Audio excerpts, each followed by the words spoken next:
Good morning दोस्तों, राधे राधे, जय श्री राम। दोस्तों, एग्ज़ाम ग्रुप कौशाम्बी के प्लेटफार्म पे आप सभी का बहुत बहुत स्वागत और अभिनंदन है। दोस्तों, जैसा कि जानते हैं आप लोग कि ये हमारी जो फटाफट की सीरीज चल रही है, उसी कड़ी को हम आगे बढ़ाते हुए आज आपके सामने एक नया वीडियो लेकर पेश हुए हैं। और दोस्तों, इसमें पहले हम आपको 5 मिनट तक फटाफट करेंगे, तत्पश्चात आपको ब्लैक बोर्ड पर एक एक करके पॉइंट टू पॉइंट लिख करके और आगे हम धीरे धीरे बढ़ते चलेंगे। तो चलिए दोस्तों, स्टार्ट करते हैं। दोस्तों, भारत का रंगीला बादशाह किसे कहा जाता है? तो दोस्तों, भारत का रंगीला बादशाह किसे कहा जाता है, क्यों कहा जाता है, ये इसको थोड़ा समझेंगे। तो दोस्तों, भारत का रंगीला बादशाह मोहम्मद शाह को कहा जाता है। मोहम्मद शाह को क्यों कहा जाता है दोस्तों? इसलिए कि वह अत्यधिक स्त्रियों के प्रति रुझान होने की वजह से भारत का रंगीला बादशाह कहा जाता है। और दोस्तों, रंगीला बादशाह का कुछ ऐसा कार्य भी है जिसको हम बहुत गहराई से समझने का प्रयास करेंगे। दोस्तों, जैसा कि भारत का रंगीला बादशाह मोहम्मद शाह भारत से जजिया कर को अंतिम रूप से समाप्त कर दिया कि अब कोई भारत में जजिया वजिया नहीं चलेगा, तो इसलिए रंगीला बादशाह मोहम्मद शाह का बहुत ज़्यादा नाम आता है दोस्तों इतिहास में। और दोस्तों, जैसा कि आप जानते हैं कि भारत के अंदर पहली बार जजिया कर किसने लगाया था, तो आप जानते हैं कि भारत में पहली बार जजिया कर का नाम सुना होगा मोहम्मद बिन कासिम। मोहम्मद बिन कासिम ने 712 ईस्वी में सिंध प्रांत में जजिया कर लगाया था। 712 ईस्वी में, जी हाँ, आपने सही सुना दोस्तों, 712 ईस्वी में जजिया कर किसने लगाया था? मोहम्मद बिन कासिम। और समाप्त किसने कर दिया? रंगीला बादशाह मोहम्मद शाह ने इसको पूरी तरह से भारत से समाप्त कर दिया कि अब भारत में किसी प्रकार का जजिया वजिया नहीं लिया जाएगा। इसलिए दोस्तों, रंगीला बादशाह मोहम्मद शाह का नाम बार बार आता है। चलिए भाई, अगला ये बताया जाए भाई, भारत का लड़खड़ाता बादशाह कौन था? कौन था भाई लड़खड़ाता बादशाह? हुमायूं। दोस्तों, हुमायूं जो नाम है, उस नाम का अर्थ होता है भाग्यशाली, लेकिन हुमायूं लड़खड़ाते लड़खड़ाते मर गया। यह किस इतिहासकार ने कहा है? तो पूछा जाता है एग्जाम में कि हुमायूं का अर्थ होता है भाग्यशाली, लेकिन लड़खड़ाते लड़खड़ाते मर गया, यह किसने कहा? तो दोस्तों, एक इतिहासकार का नाम आपने सुना होगा जिसका नाम लेनपुल था। जी हाँ, क्या नाम था? लेनपुल इतिहासकार ने इसको कहा है कि हुमायूं का अर्थ होता है भाग्यशाली, लेकिन सारा जिंदगी लड़खड़ाया। दोस्तों, चलिए भाई, इसके अगली कड़ी में और आगे चलते हैं। भारत का लंपट मूर्ख बादशाह। जी हाँ, क्या लंपट मूर्ख बादशाह किसे कहा जाता है? तो दोस्तों, लंपट मूर्ख जहांदार शाह को कहा जाता है। जी हाँ, किसको? जहांदार शाह को कहा जाता है। और भारत का घृणित कायर बादशाह किसे कहा जाता है भाई? भारत का घृणित कायर बादशाह किसे कहा जाता है? जहांदार शाह को। किसको कहा जाता है? जहांदार शाह को कहा जाता है। और भारत का पागल बादशाह किसे कहा जाता है? दोस्तों, पागल बादशाह MBT का नाम सुना है? मोहम्मद बिन तुगलक।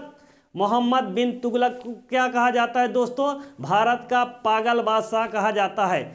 दोस्तों, तेग बहादुर की फांसी किसने किया है? तेग बहादुर, औरंगजेब। बंदा बहादुर की फांसी फारुखसियर ने किया है। जैसा कि आप जानते हैं कि दोस्तों, ये फटाफट सीरीज चल रही है और इसमें से कहीं से भी क्वेश्चन किया जा सकता है। दोस्तों, ये स्टैटिक जीके है। दोस्तों, चलिए बताया जाए भाई, सेबी का गठन कब हुआ है? तो दोस्तों, जैसा जानते हैं कि SEBI security exchange board of India, इसका गठन 12 अप्रैल 1988। इसका हेडक्वार्टर कहाँ है? मुंबई है। जी हाँ, कहाँ है? मुंबई। और दोस्तों, अगली कड़ी में यूनिसेफ जो अंतर्राष्ट्रीय संस्था है, और उसका मुख्यालय कहाँ है दोस्तों?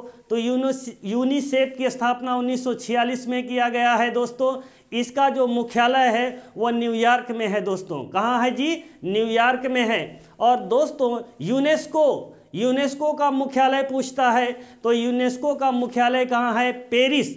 और ये पूछता है कि पेरिस किस नदी के तट पर है? तो दोस्तों, यूनेस्को यूनेस्को का मुख्यालय कहाँ है? पेरिस। और पेरिस किस नदी के तट पर है? सीन नदी के तट पर है दोस्तों। जैसा कि आप सुन रहे हैं दोस्तों कि हम स्टैटिक जी के फटाफट की ओर चल रहे हैं दोस्तों। अब क्या करेंगे, एक एक करके जहाँ से उस दिन छूटा हुआ था, कहाँ तक था? 15 तक हुआ था, तो हम उसके आगे आगे अब फिर से चलते हैं दोस्तों।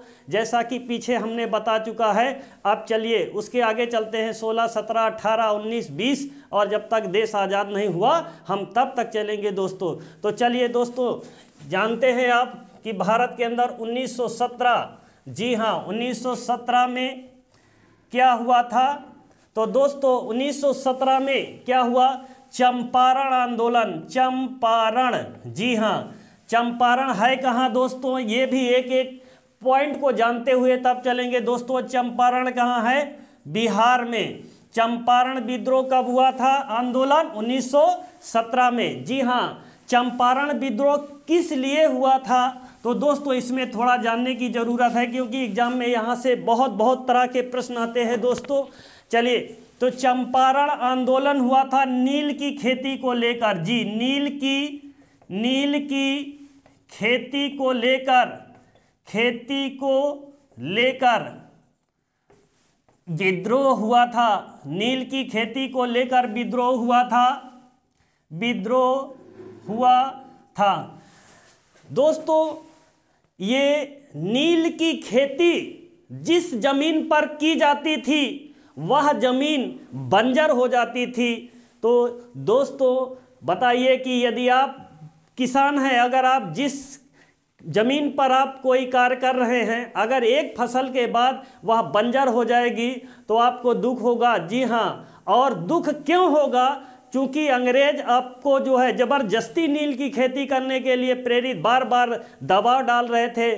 तो याद रखिए दोस्तों, किसानों ने क्या कर दिया? आंदोलन कर दिया। फसल नष्ट हो जाने के बाद भी क्या किए? वो लगान को बढ़ा दिया। तो दोस्तों क्या किए लोग? वो आंदोलन कर दिया। नील की खेती को लेकर ये हुआ था। हमेशा पूछा जाता है कि चंपारण आंदोलन किस लिए किया गया था?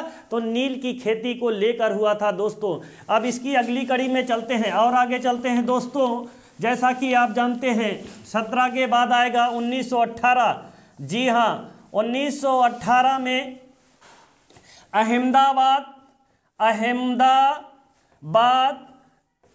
टेक्सटाइल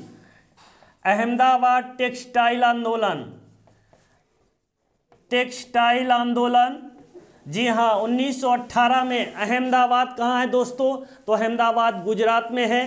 टेक्सटाइल, इसका मतलब ये हुआ, टेक्सटाइल का मतलब होता है दोस्तों कपड़े की मिल। कपड़े के जो मिल में मजदूर कार्य कर रहे थे दोस्तों, वो लोगों ने क्या कर दिया? 1918 में टेक्सटाइल आंदोलन कर दिया दोस्तों। और कहाँ पर हुआ था? ये अहमदाबाद में। कब हुआ था? 1918 में। फिर इसके आगे चलते हैं भाई, 1919 वाला। 13 अप्रैल 1919 को 13 अप्रैल 1919 को क्या हुआ था? जलियांवाला हत्याकांड। जी हाँ, जलियांवाला हत्याकांड। जी हाँ, और ये जलियांवाला बाग कहाँ है दोस्तों? जहाँ पर ये जलियांवाला हत्याकांड हुआ है दोस्तों, तो जलियांवाला बाग हत्याकांड कहाँ हुआ है? अमृतसर। जी हाँ, कहाँ है? अमृतसर में है दोस्तों। ये जो हत्याकांड हुआ है भारत को झकझोर देने वाला हत्याकांड था दोस्तों। यहाँ पे ना जाने कितने ऐसे लोग मारे गए थे बेगुनाह, कोई गुनाह नहीं था। ये बताया जाता है कि वहाँ पर एक कुआं था, कुआं के अंदर लाशों से पाट दिया गया था। तो ऐसी हुआ था दोस्तों, इसमें इतने लोग मारे गए थे, बेकसूर लोग मारे गए थे दोस्तों। तो चलिए अब इसकी अगली कड़ी में चलते हैं दोस्तों। 1920 और 1920 में क्या हुआ? 1920 में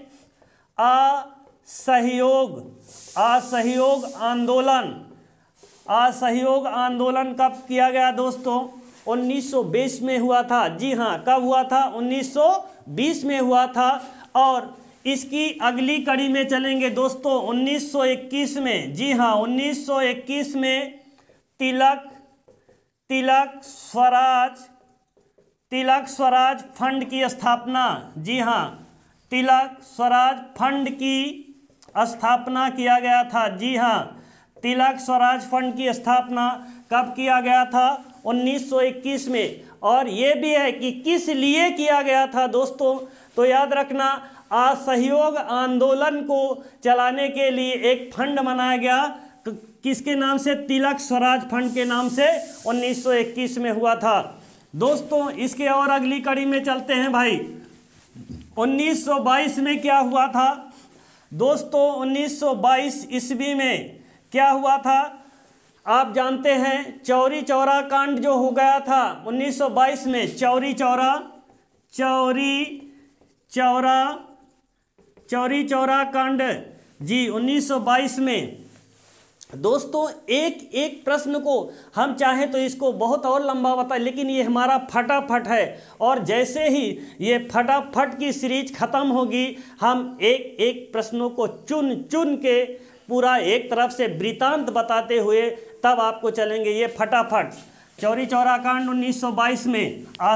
चलिए इसके आगे है भाई 1923 में। 1923 ईस्वी में क्या हुआ था? 1923 ईस्वी में क्या हुआ था भाई? स्वराज पार्टी का नाम सुना होगा। स्वराज पार्टी की स्थापना किया गया था। स्वराज पार्टी की स्थापना किया गया, कब किया गया? 1923 में। किसके नेतृत्व में? चित्तरंजन दास और मोतीलाल नेहरू के नेतृत्व में। जी हाँ, चित्तरंजन दास और मोतीलाल नेहरू के नेतृत्व में किया गया था। जी हाँ, सीआर दास और मोतीलाल नेहरू के नेतृत्व में 1923 में स्वराज पार्टी की स्थापना किया गया था दोस्तों। इसके आगे चलते हैं भाई, अब अगले कड़ी में चलते हैं, फटाफट चल रहा है दोस्तों। 1924 में क्या हुआ था? 1924 ईस्वी में गांधीदास पैक्ट आया था। जी हाँ, गांधीदास पैक्ट कब आया भाई? 1924 में आया गांधीदास पैक्ट। जी हाँ, 1924 में। इसके आगे चलते हैं भाई। 1924 में गांधीदास पैक्ट आया और 1925 में काकोरी कांड। जी हाँ, 1925 में क्या था? काकोरी कांड। जी हाँ, 9 अगस्त 1925 को क्या हुआ था? काकोरी कांड हुआ था। इसके आगे चलते हैं 1926 में। 1926 ईस्वी में क्या हुआ था? नौजवान सभा की स्थापना। नौजवान सभा की स्थापना किया गया था। नौजवान सभा की स्थापना किया गया था किसके नेतृत्व में? भगत सिंह और छबील दास के नेतृत्व में। भगत सिंह और छबील दास के नेतृत्व में। जी हाँ, भगत सिंह और छबील दास के नेतृत्व में नौजवान सभा की स्थापना 1926 में किया गया था दोस्तों। इसके आगे चलते हैं, साइमन कमीशन की पार्टी का गठन। तो जैसे जानते हैं कि 8 नवंबर 1927 को साइमन कमीशन की पार्टी का गठन किया गया था। जी हाँ, साइमन कमीशन की पार्टी का गठन 8 नवंबर 1927 को किया गया था। और दोस्तों साइमन कमीशन 3 फरवरी 1928 को भारत पहुंचा। जी हाँ, साइमन कमीशन 3 फरवरी साइमन कमीशन 3 फरवरी 1928 को मुंबई पहुंचा। जी हाँ, कहाँ पहुंचा? मुंबई पहुंचा था दोस्तों। इसके अगले कड़ी में चलते हैं। 1929 ईस्वी में पूर्ण स्वराज का नारा दिया गया था। जी हाँ, पूर्ण स्वराज का नारा कब दिया गया था? 1929 में। कहाँ से दिया गया था, थोड़ा इसमें जानेंगे, इंपॉर्टेंट है। लाहौर के रावी नदी के तट से दिया गया था। लाहौर के रावी नदी तट से दिया गया था पंडित जवाहरलाल नेहरू के नेतृत्व में। पंडित जवाहरलाल नेहरू के नेतृत्व में, जी हाँ, पंडित जवाहरलाल नेहरू के नेतृत्व में 1929 में पूर्ण स्वराज का नारा दिया गया भाई। इसके आगे चलते हैं। दांडी मार्च भारत के अंदर कब हुआ है?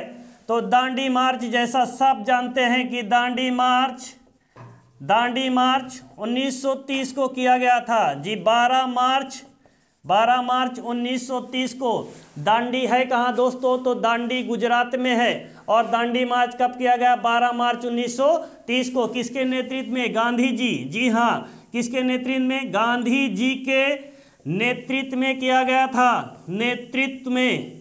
किया गया था। दोस्तों जैसा कि आप जानते हैं कि ये हमारी फटाफट सीरीज चल रही है, इसमें आपको अंदर नहीं बताना चाहते हैं क्योंकि तड़ातड़ दे क्वेश्चन, आप क्वेश्चन पर क्वेश्चन करते जाएं। दोस्तों 1931 में गांधी जी और इरविन के बीच, गांधी जी और लॉर्ड इरविन के बीच, गांधी जी और लॉर्ड इरविन के बीच समझौता हुआ था। जी हाँ, गांधी जी और समझौता। इसे दोस्तों